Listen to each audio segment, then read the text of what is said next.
Good morning children, welcome back to chemistry class. In last session we discussed about uncertainty and measurement. In that we discussed about scientific notation. Today's session we are going to discuss about significant figures.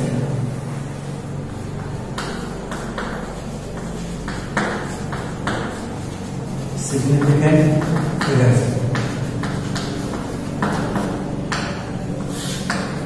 Let us see what is meant by significant figure. Suppose if you weigh any substance with a normal balance, the weight of the substance you got around 4 grams.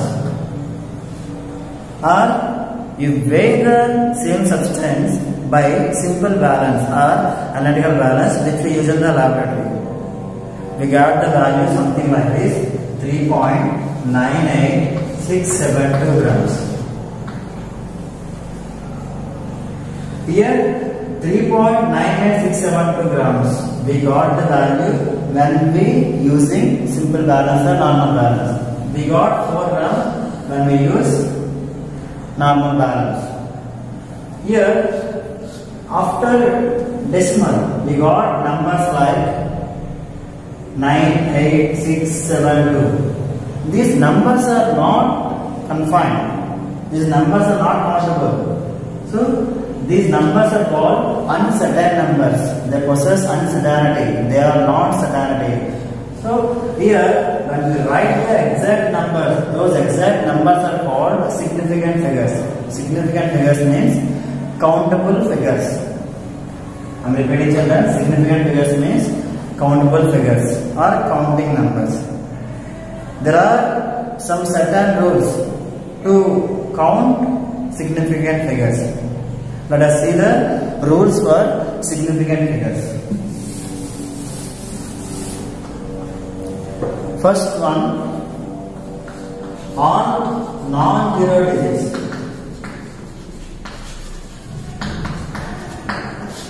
All non-zero digits are significant figures. For example, let us consider 87562. It is a non-zero digits. How many digits are here?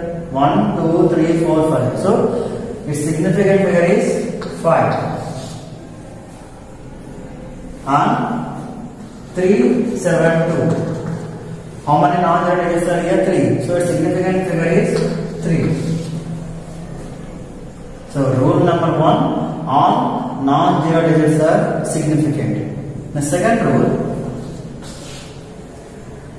zeros preceding first non-zero digits are not significant. I am repeating children. Zeros preceding first non-zero digit are not significant.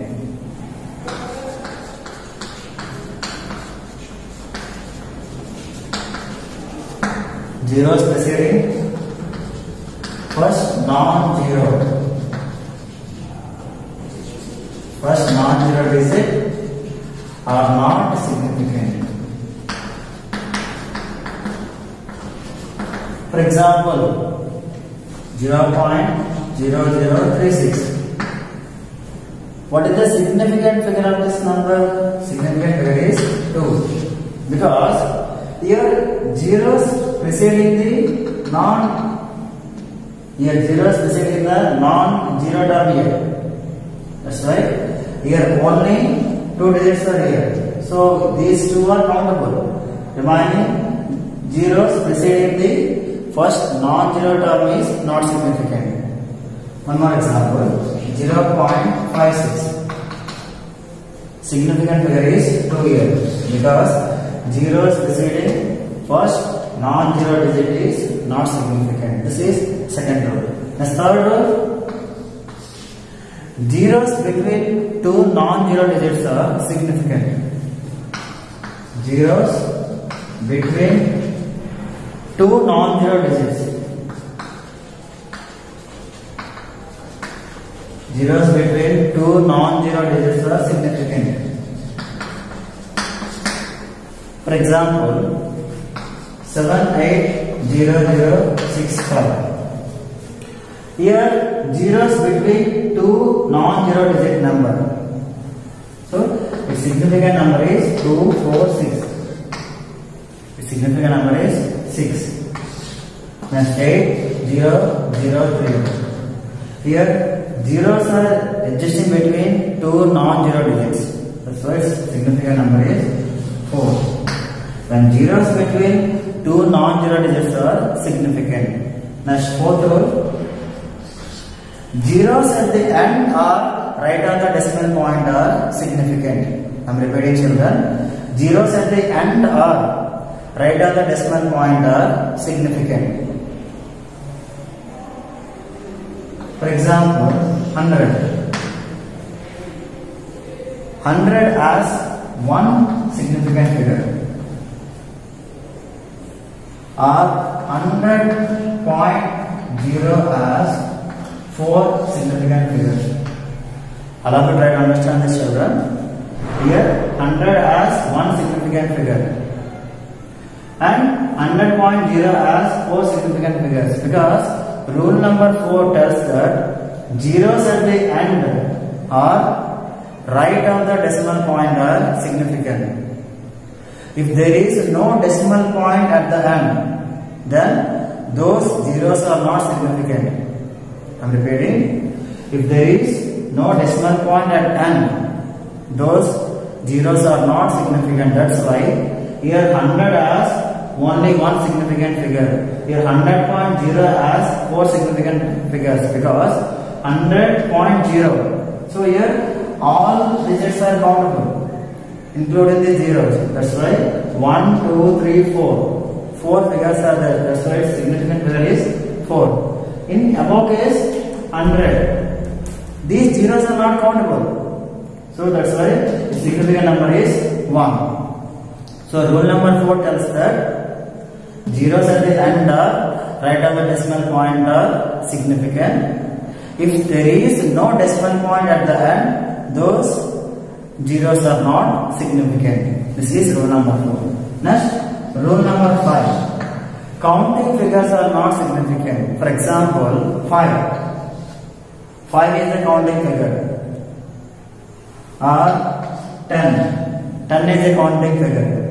These counting figures are not significant, because this 5 can be written as 5.00000, etc. It's continuous.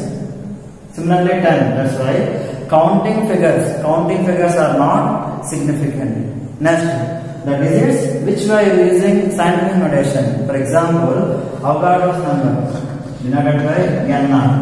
Avogadro's value is 6.02 into 6.022 into 10 to the power of 23.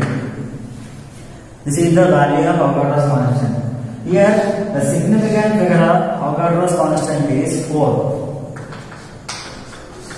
This is because we consider only these digits. 6.022. We consider only these 4 digits. 10 to the power 23 we cannot consider, because it's a prefix. Prefix cannot be considered significant figures. And one more example. Planck's constant denoted by h. Value is 6.625 into 10 to the power minus 34 joule second. Here, significant number of Planck's constant is also 4. This is because we can count only these 4 digits, 6.625, but not 10 to the power of minus 4. The numbers which we are written in scientific notation, they cannot be significant. The digits can be significant. So these are the rules to find out significant figures. I am repeating the rules, children. Significant figures means countable numbers. First rule, all non-zero digits are significant. Second rule, zeros preceding the first non-zero digits are significant, not significant. Third rule, zeros between two non-zero digits are significant. Fourth rule, zeros at the end are right at the decimal point are significant. If there is no decimal point at the end, then those zeros are not significant. Next, counting figures are not significant. In case of scientific notation, only digits can be countable. but not prefixes. This is concept of significant figures. Now let us talk about precision and accuracy.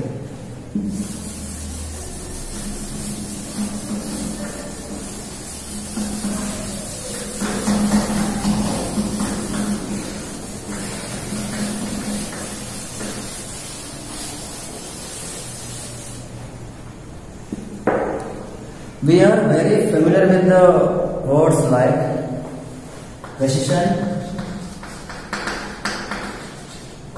and accuracy.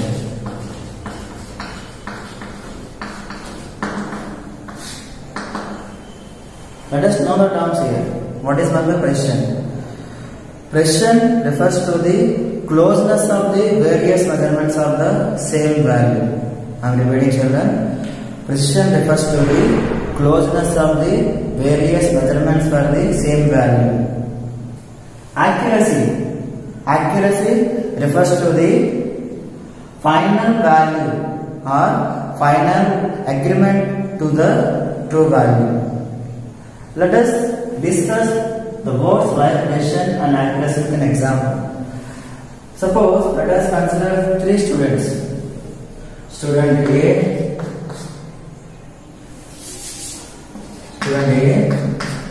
student B and student C. They did experiments in the laboratory and they have taken different measurements. Measurement 1 and measurement 2 and their average value. The true value is 3. True value is 3. Student A got different measurements like 2.84 and 2.86. In first measurement, student A got 2.84, second measurement 2.86. Next, student B got 2.81, 3.10. Student B got 2.81 in first measurement. Second trial he got 3.10. And student C got 2.99 and 3.10. So student C, third student got 2.99 first trial and 3.01 in second trial. Here we discussed the terms like precision and accuracy before. Here 2.84 and 2.86, there is less difference between the different measurements because precision refers to the closeness of the various measurements for the same quantity. Here when we see trial 1 and trial 2 of student A, he got 2.84 in trial 1, 2.86 in trial 2. Here there is less difference between the two trials. So these values are precise values. Is known as precision. Next, student B got the values like 2.81 in first trial and 3.10 in second trial. So there is no less difference between the two values. So these values are neither precise nor accuracy. And student C got the values like 2.99 in trial 1, 3.01 in trial 2. When we average them, we got 3.0, which is the resultant value, is called as accuracy, or which is the final agreement for the true value. That's why it is called as accuracy. So here student A got precise value because there is less difference between the different measurements. So precision can be defined as less difference between the various measurements for the same quantity. Accuracy is the final agreement for the true value. That's right. Here this is the example of precision and this is inaccuracy. So this activity proves the difference between precision and accuracy. I hope you understand today's class, children. We will meet in next session. Thank you.